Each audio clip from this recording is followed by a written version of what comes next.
For over 60 years, Barbara Millicent Roberts has been an absolute icon the world over. She has inspired girls and women over the decades by taking on careers that were traditionally very male-dominated. She has proven that women can and will do anything they set their mind to. You might know her by another name, Barbie. She debuted in 1959 wearing her black and white swimsuit, blonde ponytail and black heels. She was created by Ruth Handler and based on a German novelty doll named Bild Lily, who in turn was based on a comic character, a quick-witted, buxom post-war call girl who seduced wealthy male suitors and wasn't afraid to talk back to male authority figures. Today I'm talking about Barbie and Smart Doll. I'm fortunate to be collaborating with 3 Smart Doll channels for the first time: My Lady Disdain, Magical Girl Kit Kat Gaming, and Smart Doll Sewing with Jo. We're each going to choose an iconic Barbie look and recreate it in a larger scale for Smart Doll. You really must go check out their videos. Leave a lovely comment and consider subscribing. The Barbie I chose to recreate is the gold label Silkstone Mad Men's Joan Holloway, played by Christina Hendricks, set in the American 1960s, an era where strong female role models are few and far between. There's no doubt she's attractive, but she's far from being a bimbo. Throughout the story, she personifies the show's exploration of shifting sexual and political control in the workplace. She battles with themes of morality and ambition, dealing with some pretty dark moments. I found her character empowering and inspiring as she struggled against the patriarchy and social limitations of the time. What first drew me to the show and to this Barbie were the beautiful outfits. I don't own the Joan doll myself, but I've long admired it. You've seen my plan here, the different elements that make up this look. I'll make the clothes first, then work on the accessories and wig. Fortunately, I have recently made a fitted dress for my Smart Doll, so using a combination of those pattern pieces and the free t-shirt pattern from Culture Japan, I drafted the templates to make a separate top and skirt, which will be finished with a matching belt and necktie. I always try to use materials I already have before buying more, so after a rummage in my shelves, I looked out some purple jersey fabric, some red satin left over from making my own wedding dress, and some nude coloured, slightly stretchy mesh fabric, which I'll use to make stockings. The jersey won't fray, so I can just cut out those pieces, but I fray check the satin that will make the collar shape on the front before cutting out. All my pieces are ready now, and I'll start by sewing the darts in the front bust. For the front neckline, I've done a row of stitches to help stabilise the curve and snipped the seam allowance. I'll be turning the allowance in and lining it up with the satin section. Here I've used a simple glue stick to hold the seam allowance down while I align the satin piece. They're now attached and I can turn in the collar seam allowance and top stitch.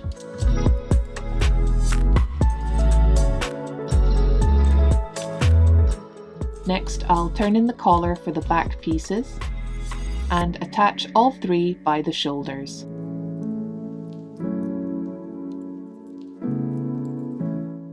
I will then sew in the sleeves.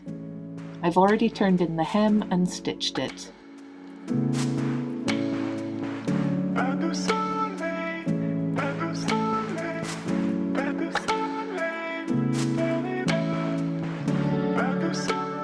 Now both sleeves are in, I'll fold it and sew up the sides. There, it's looking good. All the top needs now is finishing the lower hem and closures. I'm using a very fine Velcro on each side of the closure. It's usually described as baby or doll scale Velcro. It looks like my reference pictures so far. Moving on to the skirt. I have one front and two back pieces. There's a little flare out to the back, which I'll sew first. Then I'll join them at the sides.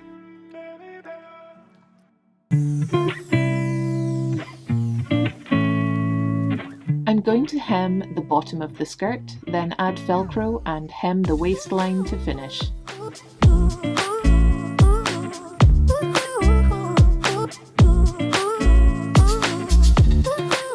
You can see how I use the glue stick here.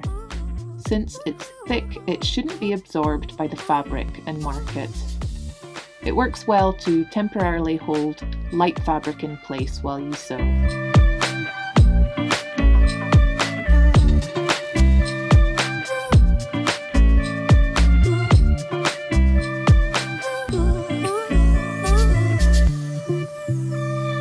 There we go, a simple skirt for Joan.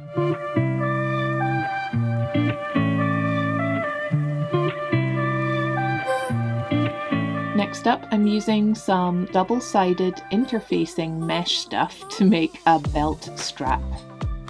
You can iron on the paper side, it'll stick to the fabric, then peel off the paper, and you can see the mesh here. You can use this for applique, it's just like Bonda web or hemming tape. I'm going to use it to fold in and iron my edges for a no-sew finish.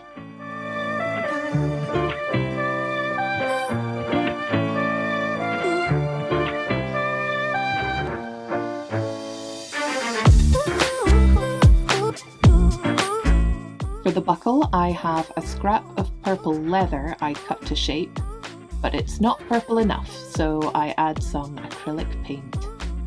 I sew the end around the buckle and it all fits nicely so far. Next up is the satin tie. I've estimated the length it needs to be and flared out the ends. Once the brooch is on there, it'll hold the ends together like this. Next up, I'm making her handbag. I use some soft faux leather to make the basic shape and sew on the flap type detail to the front. I glued card into the base and made some wire rings for the handles to attach to.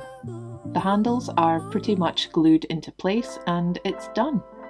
I didn't have much reference for the bag, but it looks good to me.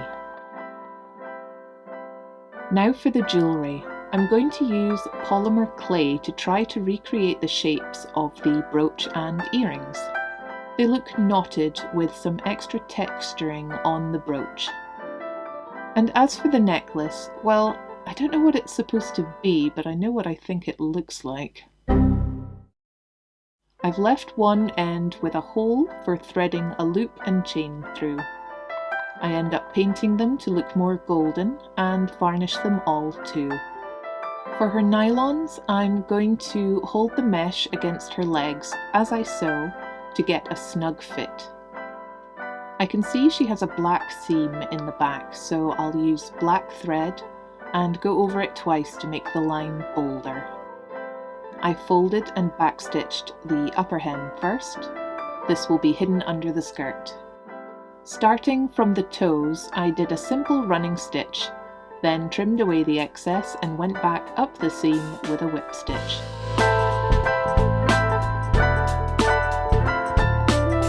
I admit I don't love how the seam looks, but I wasn't sure if machine stitching would have worked.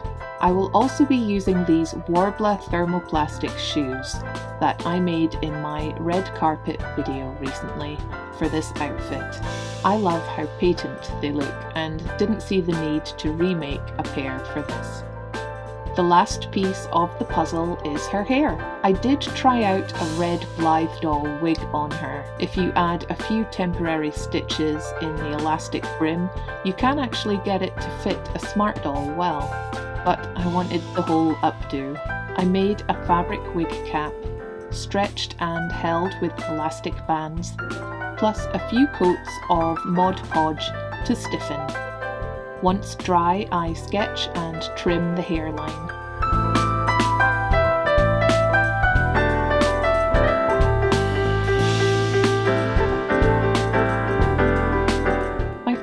plan was to brush out yarn and straighten it to make wefts I can glue into the style. But none of the colours I had were right. From my needle felting supplies, I decided to try this orange fibre, using felted swirls and padded sections, all glued onto the cap.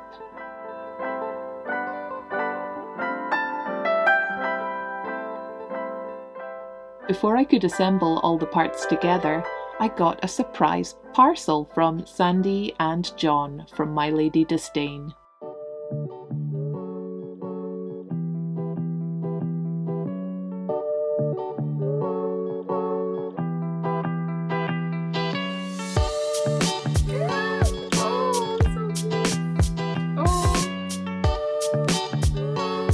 Such a clever design.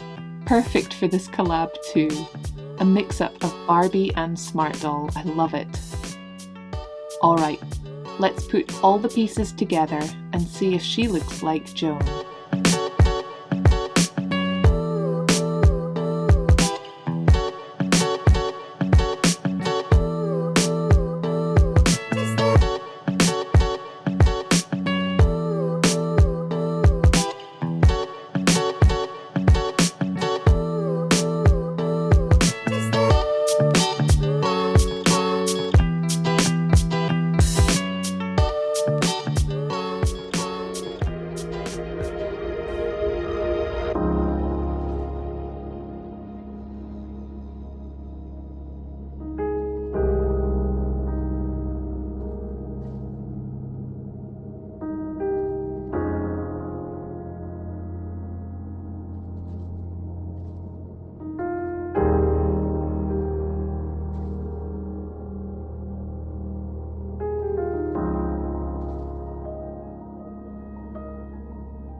Well, what do you think? Have I succeeded in recreating the Silkstone Joan Holloway Barbie? I'm really happy with her. I think her outfit was fairly straightforward, the accessories look right, and given the fibre I was using, I think her wig came out alright too. I will have links to all my fellow collaborators in the description box below. Please be sure to check them all out, I can't wait to see them myself. Why don't you come back afterwards and let me know in the comments which of our iconic Barbie styles was your favourite. Thank you all for joining us, and I'll see you again soon. Bye bye!